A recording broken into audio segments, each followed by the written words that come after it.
Hey friends! Hey everyone! Thank you guys so much for watching! Today we're making something semi-homemade. We're making a Puff Pastry Fruit Tart. Justin created that what's it called? Just the name. The name. The name. Yes.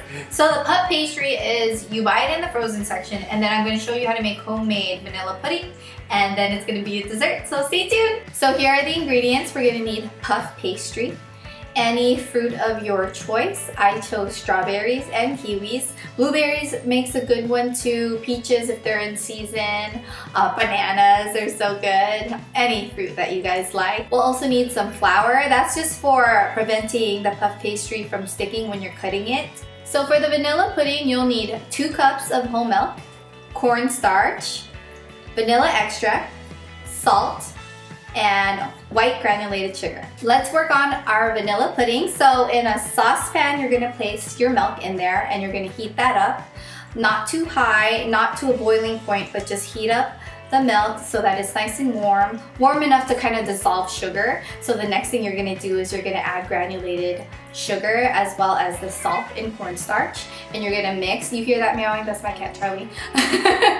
Cats can't go to daycare. So you just keep on mixing until you notice that the pudding is nice and thick, and it will thicken really fast. The more cornstarch you add, the thicker it gets. So if you want it to be thicker, add a little bit more cornstarch, but I think 4 tablespoons of cornstarch is good enough. And then after that, you are ready to turn off the heat. You don't want it to boil. My fault is that I got it to a boiling point that it kind of like makes your pudding chunky, and you don't want that. But the cool thing is you're just gonna put it underneath puff pastry so no one can really see it. So that was my mistake, but if you want a really good smooth pudding, you don't want to overboil. And then after that, you are ready to add the butter, the vanilla extract, continue to stir a little bit, and then place that in a container and put that in the refrigerator to cool down. And then now we are ready to work on the puff pastry. So what I did was I went ahead and I put flour on any area that I'm working on so that the puff pastry doesn't stick, because it easily sticks. And you want your puff pastry to be thawed. I just thawed my puff pastry in room temperature, but you could do it overnight in the fridge if you want, but mine was perfectly fine in room temperature for like an hour or so. And then after that, I cut it into little squares. You can cut it into any shapes you like. You can make triangles, squares, circle, whatever you want, right?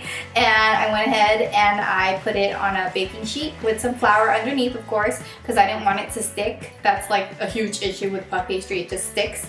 So I went ahead and I baked that at around 350 degrees for about 15 to 20 minutes. The back of the box tells me that I should bake it at 375, but I know my oven well enough to know that it kind of is in a high heat setting, so I just did it to 350 and it came out perfect, you guys. And then the puff pastry, like puff pastry is called puff pastry because like it puffs up, right? But then I used my fingers and I just flattened the puff pastry once it was warm enough. Once it was cool enough, I just flattened it up. And then I added the vanilla pudding, which was already cool from the fridge. And then I added the fruit that I cut up. So what I did was the puff pastry was cool enough, and then I added the vanilla pudding, and then I kind of designed it with fruit. And I used chopped up strawberries as well as chopped up kiwis. And then after that, you're done. Like, it's so easy to make.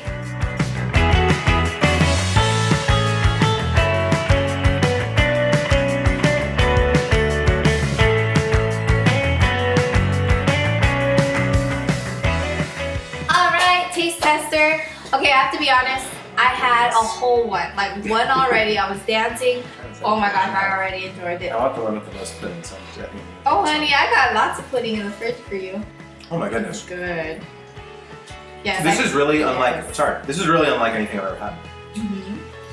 It's like the you know, like those places that Liam likes to go to, those bakeries. It's kind of like that. It is, but having the puff pastry be kind of the base that everything goes on. First of all, the pudding is incredible. Thank you. Really. I'm not really like usually a pudding fan, but this is really good. It's good. It's really good. And then the fresh fruit. But yeah, the whole thing is so interesting. Yes, I made it's it. really good. I made puff pastry myself, you know. It actually, I don't know, for some reason, whenever you cook with puff pastry, it always seems like fancier than it actually is. Because it's not hard to make, right? No, you guys will trick someone into thinking you a pastry chef. Just like get your frozen puff pastry any kind. Oh, let me actually show you guys the one I want. Let me get off camera, and hopefully it'll still be like. Hopefully I won't be like blurry. Am I blurry? Am I blurry? This is the one that I get, but Pepperidge Farm sells one. I was at Sprout, so this is the one that I found. It's by Dufour. It says it's award winning, but let me tell you, it does taste good though. So. You sure that's not Dufour? Oh my bad. No, I'm kidding. You know what? Probably no, you need an S at the end probably for that. We are French lingo is not our no, we don't know. That's not but even this is a really, little. really good. Yeah, you guys, and it was so simple. The pudding itself, you can just enjoy. Like, it's so good. I love the pudding. But I think this makes like a really quick and easy like appetizer. Totally Not appetizer, dessert. Like when you're having people over and you're like, oh, you know, like high tea. You know how some people they do the little high tea dates? Oh, you guys! You gotta get that stacked tray. No, we are not that bougie. We're not even close to bougie. We're just like simple. All right, friends. Justin thought I was a pastry chef up in here. I did. I totally with did. my puff pastry. And you guys can trick other people into thinking you are too if you try this. No, but seriously, it's really good. Thank you guys so much for watching. If you enjoyed, give this video a thumbs up. Please subscribe. And also check out our vlog channel, April Justin TV, and my other channel, April Athena 7. And we'll see you next time. Bye.